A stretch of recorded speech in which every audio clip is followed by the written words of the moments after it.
Bismillahirrahmanirrahim. Assalamualaikum warahmatullahi wabarakatuh.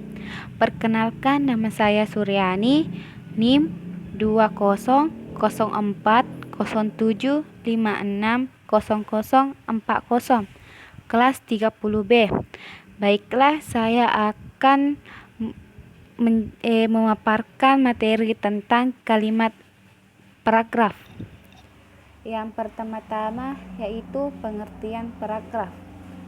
Paragraf adalah kumpulan suatu kesatuan pikiran yang lebih tinggi serta lebih luas daripada kalimat.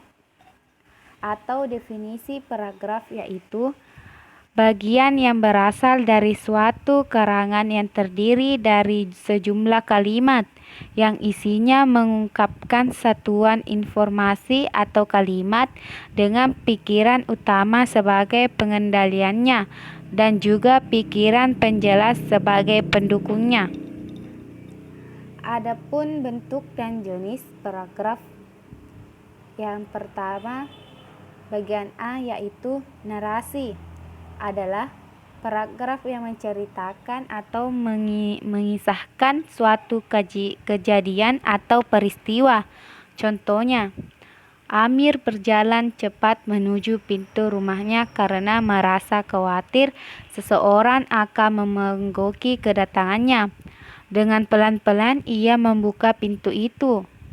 Ia begitu terkejut ketika daun pintu terbuka. Seorang lelaki berwajah buruk tiba-tiba berdiri di hadapannya.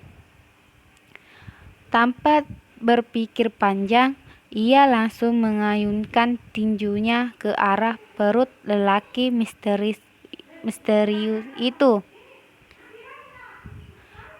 Ia semakin terkejut karena ternyata lelaki itu tetap bergeming. Raut muka lelaki itu semakin menyeramkan, bagaikan seekor singa yang siap menerkam. Anak itu pun memukulinya berulang kali hingga ia terjatuh tak sadarkan diri. Bagian B, deskripsi. Deskripsi adalah paragraf yang menggambarkan suatu objek sehingga pembaca seakan bisa melihat, mendengarkan, atau merasa objek yang digambarkan itu. Contohnya, penataan kota yang rapi selalu terasa di sini. Setiap jalan selalu dihiasi tempat sampah yang bagus. Suara delman setiap hari berkeliling membawa penumpang untuk menikmati keindahan kota. Saat berada di pasar tradisional Beringharjo, tidak pernah ketinggalan untuk membeli oleh-oleh batik yang indah karena keindahannya dan harganya yang terjangkau. Keramaian warga di kota ini pun tidak akan terlupakan, apalagi melihat kendaraan beroda 3 yang tinggi dan berbeda dengan daerah lain.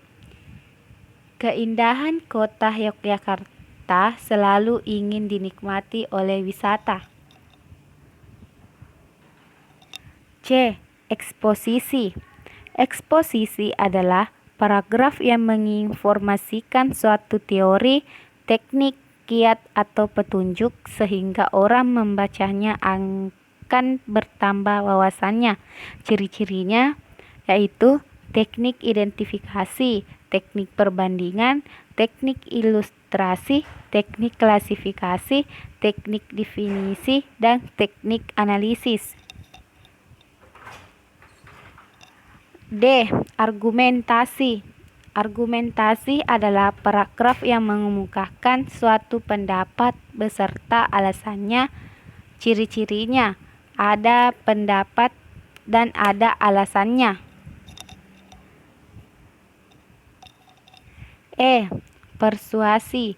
Persuasi adalah paragraf yang mengajak, membujuk, atau mempengaruhi pembaca agar melakukan sesuatu. Ciri-cirinya, pertama, Paragraf deduktif adalah paragraf yang dimulai dengan mengemukakan persoalan pokok atau kalimat topik kemudian diikuti dengan kalimat-kalimat penjelas. 2. Paragraf induktif adalah paragraf yang mulai dengan mengemukakan penjelasan-penjelasan kemudian diakhiri dengan kalimat topik. Ketiga, paragraf campuran adalah paragraf yang dimulai dengan mengemukakan persoalan pokok atau kalimat topik, kemudian diikuti kalimat-kalimat penjelas dan akhirnya dengan kalimat topik. Kalimat topik yang ada pada akhir paragraf merupakan penegasan dari awal paragraf. Mengembangkan paragraf. Paragraf pengembangan ialah paragraf yang terletak di antara paragraf pembuka dan paragraf terakhir. Paragraf ini berfungsi untuk mengembangkan pokok pembicaraan yang telah dirancang dalam sebuah karangan dengan mengemukakan inti persoalan yang ada dikemukakan. 1. Dengan memberikan contoh atau fakta. 2. Dengan memberikan alasan-alasan. Dan 3. Dengan menceritakan mengenai cara ini penulis atau pengarang apabila menggambarkan paragraf tulisannya biasanya. Adapun kesimpulan dari kalimat paragraf yaitu paragraf adalah bagian-bagian karangan yang terdiri atas kalimat yang berhubungan secara utuh dan patuh serta merupakan satu kesatuan pikiran. Paragraf juga dapat dikatakan sebagai sebuah karangan yang paling pendek atau singkat. Dengan adanya paragraf kita dapat membedakan di mana suatu gagasan mulai dari akhir, meliputi kejelasan, keringkasan, ketepatan, serta kesatu paduan. Baiklah, sekian dari saya. Assalamualaikum warahmatullahi wabarakatuh.